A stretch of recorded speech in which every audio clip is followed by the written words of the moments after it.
Future maker YouTube में आप सभी का स्वागत है। भारतीय राज्य व्यवस्था एवं शासन बुक है जिसका एक टॉपिक है भारत का संवैधानिक विकास। इस बुक को मैं कम से कम 10-15 वीडियो में कंप्लीट कराने की कोशिश करूँगा और टॉपिक वाइज ही मैं आपको इस पे पढ़ाऊँगा। अगर आपको मेरी वीडियो अच्छी लगे तो लाइक शेयर एवं सब्सक्राइब करिए और बेल आइकन की घंटी प्रेस करिए। आप अगर मेरी वीडियो को लाइक करते हैं तो मुझे थोड़ा हौसला मिलेगा और मैं नेक्स्ट वीडियो बनाऊंगा और हर एक वीडियो में इम्प्रूवमेंट करने की पूरी कोशिश करूंगा। चलिए हम स्टार्ट करते हैं। भारत का संवैधानिक विकास। एक बार मैं आपको इस फुल पेज दिखाता हूं, इसका स्क्रीनशॉट ले लीजिए। आप नोट्स बनाइए। नोट्स बनाने के बाद आप एक महीने के अंतर्गत देखेंगे कि आपका एक नोट्स बहुत अच्छा तैयार हो चुका है और 100% हर एग्ज़ाम में क्वेश्चन लगेगा। ये मेरा आपसे वादा है। चलिए स्टार्ट करते हैं। भारत का संवैधानिक विकास के दो पार्ट है। First, British east India company के अंतर्गत पारित अधिनियम 1773 से 1853 तक का कार्यकाल रहा। इसका क्या क्या हुआ क्या नहीं हुआ ये इसके अंतर्गत देखेंगे। सेकंड पार्ट है इसका ब्रिटिश ताज के अंतर्गत पारित अधिनियम, ये 1858 से 1947 तक चला। आते हैं फर्स्ट पार्ट पे।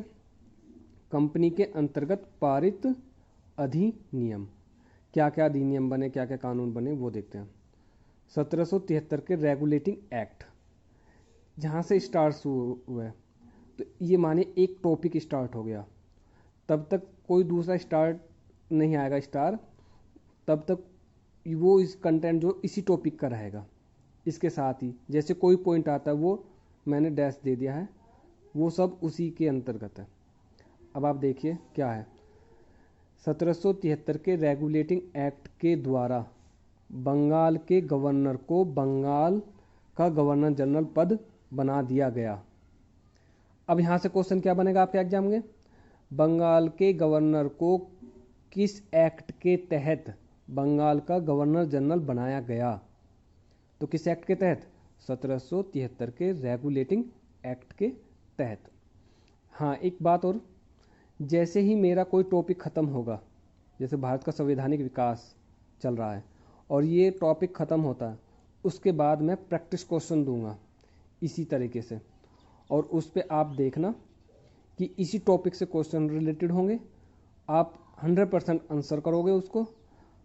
आप इसे ध्यान से समझिए और अपना एक नोट्स बनाते चलिए। प्रॉमिस है, कोई पैसा नहीं, कोई कुछ नहीं, एकदम बिल्कुल फ्री है और टॉपिक वाइज चलता रहेगा। और मैं अपनी इस पे जीके जीएस बोलिए ये होगा, रीजनिंग की भी क्लास चलती है और मैथ की भी आएगी। और वीक के last 2 days Friday and Saturday आपको समसामयिक तथ्य होंगे जो बहुत ही अच्छे होंगे और ऐसे होंगे जो कि एग्ज़ाम में आएंगे 100%। मेरी कोशिश ये है कि मैं जो सिलेक्शन क्वेश्चनों का करूं वो एग्ज़ाम में 100% आए। आप देखेंगे तो जानेंगे कि हाँ बहुत अच्छा क्वेश्चन है, पढ़ने से बहुत अच्छा लगेगा। क्योंकि हर एक एग्ज़ाम में जो करंट अफेयर है उनसे कम से कम 30% जो है क्वेश्चन समसामयिकी से आता है। आप उसके लिए तैयार रहेंगे। लास्ट के फ्राइडे एंड सैटरडे वो एक वीडियो आएगी और कम से कम 40-50 क्वेश्चन होंगे। आप ये मानिए कि 2 दिन में मैं 100 क्वेश्चन कराता हूँ। 4 हफ्ते हो गए, 4 वीक इन 1 मंथ, और कम से कम 400 क्वेश्चन, 300 से 400 क्वेश्चन आपके कंप्लीट हो जाएंगे समसामयिकी के। आपको कोई से भी कोई भी पत्रिका वगैरह पढ़ने की कोई ज़रूरत नहीं होगी। चलिए टॉपिक पे आते हैं। अब 4 सदस्यीय कार्यकारी परिषद का गठन किया गया जिसका कार्यकाल कितना था? 5 वर्ष। इस एक्ट के अनुसार वॉरेन हेस्टिंग प्रथम गवर्नर जनरल थे। तो अगर आपसे अभी ये पूछा जाए कि ये बंगाल के प्रथम गवर्नर जनरल कौन बने थे, तो वो थे वॉरेन हेस्टिंग। इसमें 4 सदस्य थे, फ्रांसिस क्लेवरिंग, मानस और बारवेल काउंसिल के सदस्य नियुक्त हुए। सह परिषद गवर्नर जनरल को बंगाल में फोर्ट विलियम की प्रेसिडेंसी के सैनिक एवं असैनिक शासन का अधिकार दिया गया तथा कुछ विशेष मामलों में मद्रास और बम्बई की प्रेसिडेंसियों का अधीक्षण भी करना था। इसी एक्ट के तहत कलकत्ता में 1774 ईस्वी में एक उच्चतम न्यायालय की स्थापना की गई, जिसमें मुख्य न्यायाधीश और अन्य न्यायाधीश थे। अब क्वेश्चन क्या बनता है, कलकत्ता में एक उच्चतम न्यायालय की स्थापना किस एक्ट के तहत की गई? तो कौन सा हो जाएगा? 1773 के रेगुलेटिंग एक्ट के तहत। कितने न्यायाधीश थे? एक मुख्य न्यायाधीश और अन्य न्यायाधीश, ठीक, एक मुख्य न्यायाधीश और 3 अन्य न्यायाधीश थे। कंपनी के कर्मचारियों पर निजी व्यापार करने तथा भारतीयों से उपहार लेने पर प्रतिबंध था। तो अब आप ये समझिए किस एक्ट के तहत हुआ ये? कंपनियों के जो कर्मचारियों और निजी व्यापार करने पर भारतीयों से उपहार लेने पर प्रतिबंध था। किस एक्ट के तहत? 1773 के रेगुलेटिंग एक्ट के तहत। आइए अब स्टार हो गया, यानी कि अब दूसरा पॉइंट हो यहाँ से स्टार्ट। पिट्स इंडिया एक्ट 1784 जो बहुत इंपॉर्टेंट है। पिट्स इंडिया एक्ट 1784 द्वारा कंपनी के राजनीतिक और व्यापारिक कार्यों का पृथक्करण किया गया। अब क्वेश्चन क्या बनता है यहाँ पे कि किस एक्ट के तहत कंपनी के राजनीतिक और व्यापारिक कार्यों का पृथक्करण किया गया? तो किस एक्ट के तहत? पिट्स इंडिया एक्ट के तहत। इस एक्ट में निदेशक मंडल को कंपनी के व्यापारिक मामलों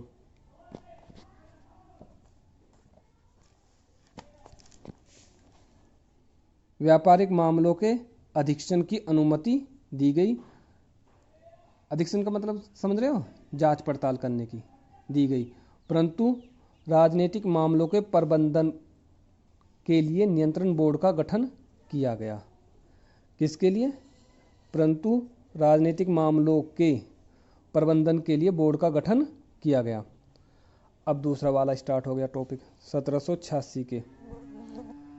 1786 के अधिनियम द्वारा गवर्नर जनरल को विशेष परिस्थितियों में अपने परिषद के निर्णय को निरस्त करने अथवा लागू करने का अधिकार प्रदान किया गया।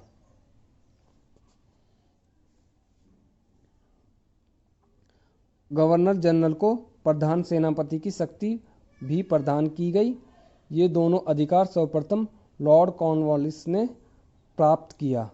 अब समझिए, गवर्नर जनरल को प्रधान सेनापति की शक्तियों भी प्रदान की गई।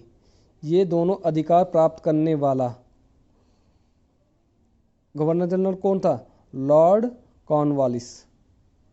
समझ गए आप? अब देखिए आगे। अब ये दूसरा एक्ट स्टार्ट हो गया। 1793 के चार्टर एक्ट के अंतर्गत कंपनी के अधिकारों को 20 वर्ष के लिए बढ़ा दिया गया। क्वेश्चन क्या बना? किस एक्ट के तहत कंपनी के अधिकारों को 20 वर्ष के लिए बढ़ा दिया गया? तो किस एक्ट के तहत? 1793 के चार्टर एक्ट के तहत। फिर नया स्टार्ट हुआ 1813 के चार्टर एक्ट द्वारा पहली बार भारतीयों की शिक्षा पर प्रति वर्ष 1 लाख रुपए खर्च करने का उपबंध किया गया। अब क्वेश्चन क्या बनता है? किस एक्ट के तहत भारतीयों की शिक्षा पर प्रति वर्ष 1 लाख रुपए खर्च करने का उपबंध किया गया? किस एक्ट के तहत? 1813 चार्ट एक्ट के तहत। बहुत मोस्ट इंपोर्टेंट क्वेश्चन है, ध्यान रखें। कंपनी के भारतीय एकाधिकार को समाप्त कर दिया गया। कंपनी के भारतीय एकाधिकार यानी कि कंपनी का जो भारत पे एकाधिकार था उसको समाप्त कर दिया गया। ये किस एक्ट के तहत? मोस्ट इंपोर्टेंट 1813 के चार्टर एक्ट के तहत। यद्यपि चीन के साथ तथा चाय के व्यापार पर एकाधिकार बना रहा। अब नया एक्ट आता है 1853 के चार्टर एक्ट द्वारा बंगाल के गवर्नर जनरल को संपूर्ण भारत का गवर्नर जनरल बना दिया गया। मोस्ट इंपोर्टेंट क्वेश्चन क्या बना, किस एक्ट के तहत बंगाल के गवर्नर जनरल को संपूर्ण भारत का गवर्नर जनरल बना दिया गया? किस एक्ट के तहत? 1833 चार्टर एक्ट के तहत। इस चार्टर एक्ट की धारा 87 के अनुसार कोई भी भारतीय केवल धर्म, जन्म स्थान, वंश और वर्ण के आधार पर सरकारी सेवाओं के लिए अयोग्य नहीं समझा जाता था। देश की शासन प्रणाली का केंद्रीकरण कर दिया गया।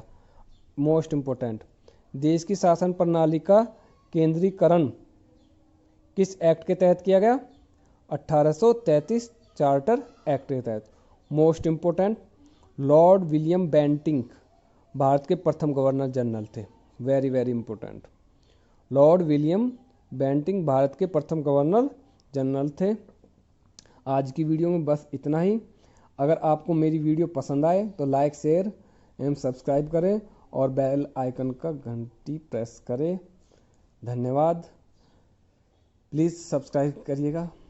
Thank you. और इस पे जो क्वेश्चन होंगे ऑब्जेक्टिव टाइप, जब ये टॉपिक ख़त्म हो जाएगा, थोड़ा ही बचा है, उसके बाद मैं आपको इस पे क्वेश्चन फॉर्मेट करके दूंगा। वो आप नोट्स बनाते रहिए।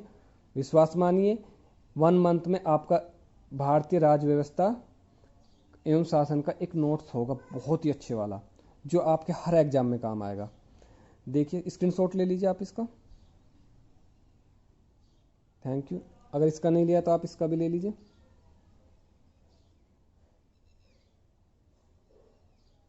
नोट्स बनाते चलिएगा। Okay, thank you.